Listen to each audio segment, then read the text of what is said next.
Hey guys, Justin here with JHart Modelworks. We are in Plano, Texas for the Metroplex Car Modelers Association Showdown 2024. I've been inside, I've taken a look already. It is an awesome show. There's some great guys here with some fantastic builds. So let's go ahead and get inside and take a look.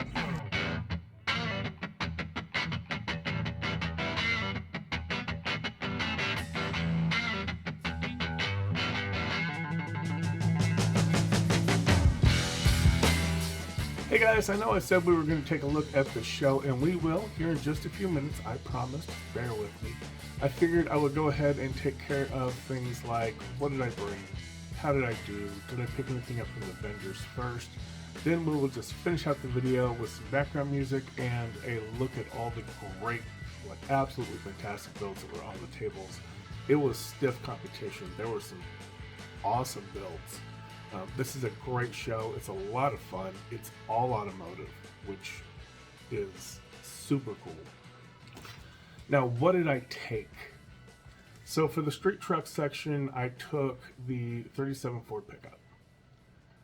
For the street machines category, I took the GT40, which some people might say, oh, that's a race car, it belongs in the competition section, but I didn't paint that up in an official race livery. It's in a street car livery.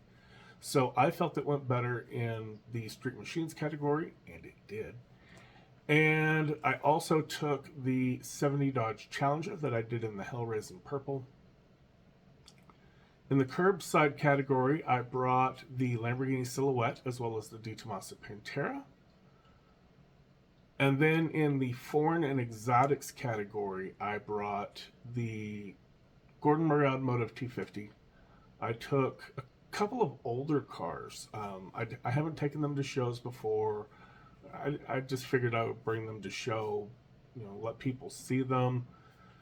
I wasn't expecting like a lot from them, but I did bring the Lamborghini Miura from Hasegawa, and I brought the Renault Alpine A110, that white with the red stripes.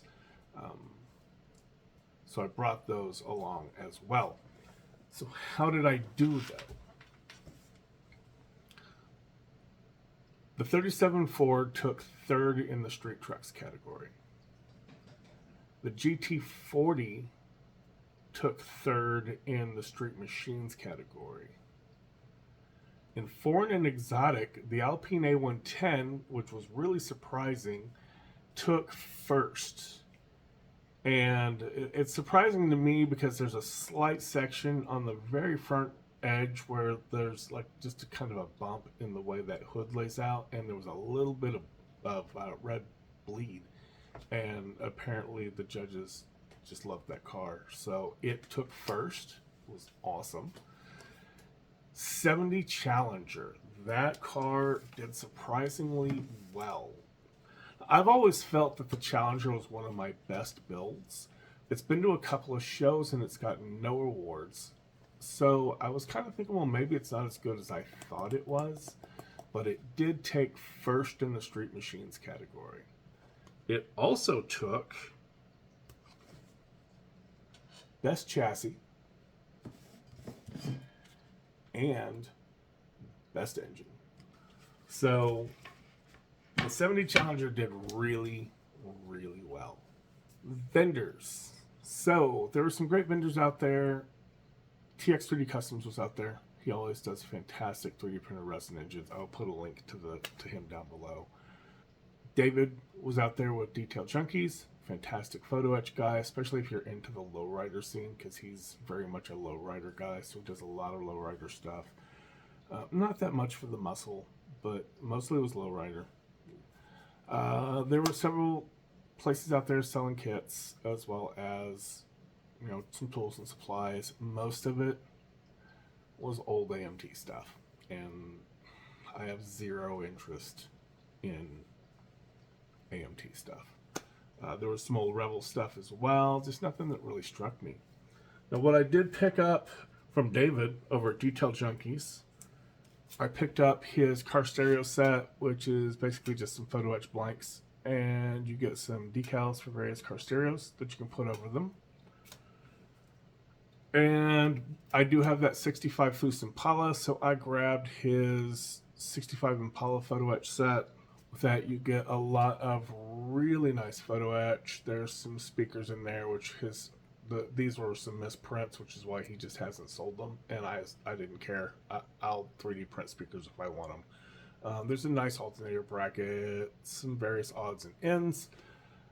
There's also some metal transfers, and you get some really nice, like, Super Sport scripts, some Impala scripts, some, rings to go around your gauge clusters, stuff like that. So that was pretty cool. Again, that is Detail Junkies with, I believe it's David Banyan runs Detail Junkies. And then just kind of, it was $5. I picked up a putty knife from, there's a vendor that was just all about tools, and he's like, anything in the black tray is $5. So I was like, I don't need it, but it looks nice, and my inner tool holder went crazy. So that's going to wrap it up. Again, we are going to go ahead and finish this video out with some video of all the great cars. Thanks for hanging out and watching with me. I always appreciate you, and I will catch you on the next one.